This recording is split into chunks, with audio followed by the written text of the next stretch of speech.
I am a game designer with experience in a very small niche. I create and research games designed to be played in reality. Fictions designed to feel as real as possible. Puzzles where the deeper you dig, the more you find. Games with rabbit holes that invite you into Wonderland and entice you through the looking glass. When I saw Q-Anon, I knew exactly what it was and what it was doing. I had seen it before. I had almost built it before. It was gaming's evil twin. A game that plays people.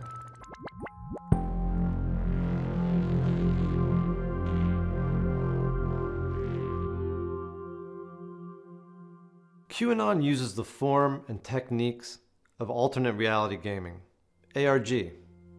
The Q-Anon universe has a game-like feel to it that is evident to anyone who has ever played an ARG or an online roleplay.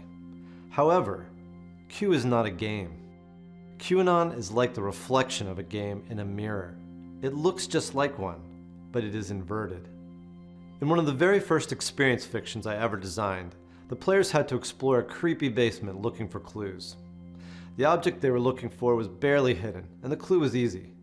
As the participants started searching for the object I had hidden, they spotted little random scraps of wood on the floor that happened to make the shape of a perfect arrow, pointing right at a blank wall. It had to be a clue. Then it got worse. Since there obviously was no clue there, the group decided the clue they were looking for was in the wall. The collection of ordinary tools they found conveniently laying around seemed to enforce their conclusion that this was the right direction. It was all random chance, but I could see the connections that had been made were all completely logical. These were normal people, and their assumptions were normal and logical, and just completely wrong. They had not found a clue, they had created one. Psychologists have a name for this kind of syndrome. They call it apophenia. Apophenia is the tendency to perceive a connection or meaningful patterns between unrelated or random things. In Q-Anon, that's the point. It isn't about finding the clues and solving the puzzles. It's about confusing people into tearing down walls. If you are a designer and have puzzles and have a plot, then apophenia is a wild card you always have to be concerned about. Q-Anon is a mirror reflection of this dynamic. Here, apophenia is the point of everything.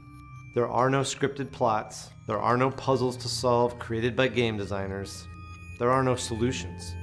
They're constantly getting the player lost by pointing out unrelated random events and creating a meaning for them that fits the propaganda message Q is delivering. Q is everybody.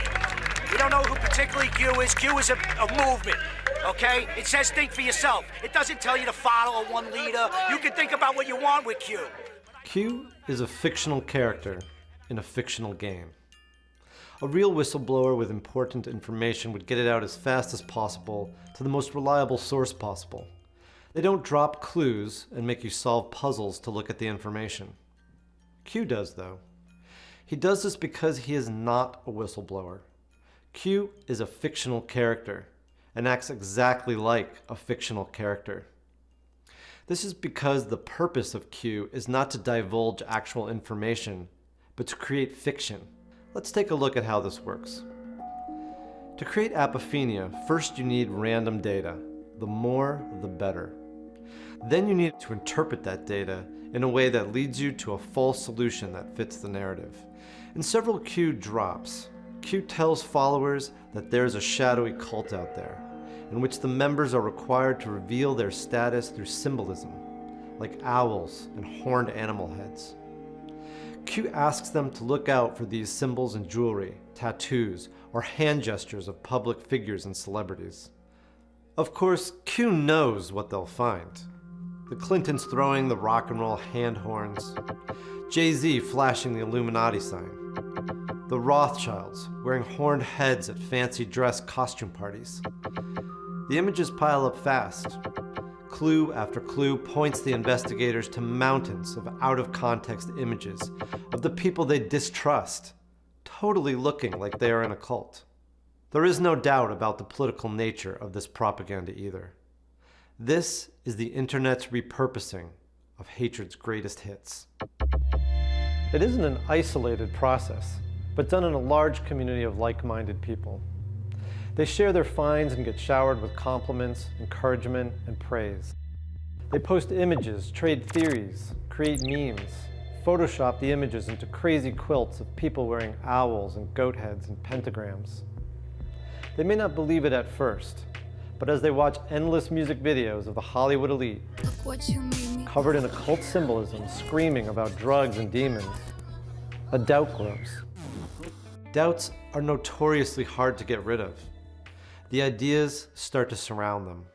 A majority of people they know believe, at least partly, in Q-Anon-inspired conspiracies. All their news feeds echo the same thing: TikTok, Instagram, Facebook, and all over Twitter. OAN and Newsmax are reporting on it. QAnon is becoming a widely accepted system of beliefs, the new mainstream. If they ever lose faith, there are senators and even the former president of the United States talking about what a great movement QAnon is. I've heard these are people that love our country. Eventually, they just stop fighting it. They finally accept what is right before their eyes and what explains so much, and what everyone around them is also seeing and telling them is the truth. Only this is delusion as revelation. There's a reason that people enjoy doing puzzles, one most of us aren't aware of. When we solve puzzles, we get a hit of dopamine. It biochemically anchors the idea into our mind in a way that conveys certainty and gives us the motivation to solve more puzzles. It's that feeling you experience when you get the lawnmower to work, or when you solve a hard puzzle in a great game.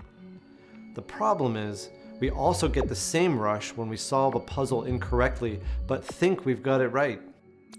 Unlike the puzzles in a real game that have real solutions, there is no reality here, no solution in the real world. Instead, this is a breadcrumb trail away from reality, away from actual solutions, and towards a dangerous psychological rush. It works because when you figure it out yourself, you own it. Because you've experienced the thrill of discovery, the excitement of the rabbit hole, the acceptance of a community that loves and respects you. Because you were convinced to connect the dots yourself, you can see the absolute logic of it. It's a feeling that game designers are always chasing, giving players the ability to live in a world of magic that is vibrant and alive with potential. A world that reveals itself to you day by day. A world you can understand and have a role in.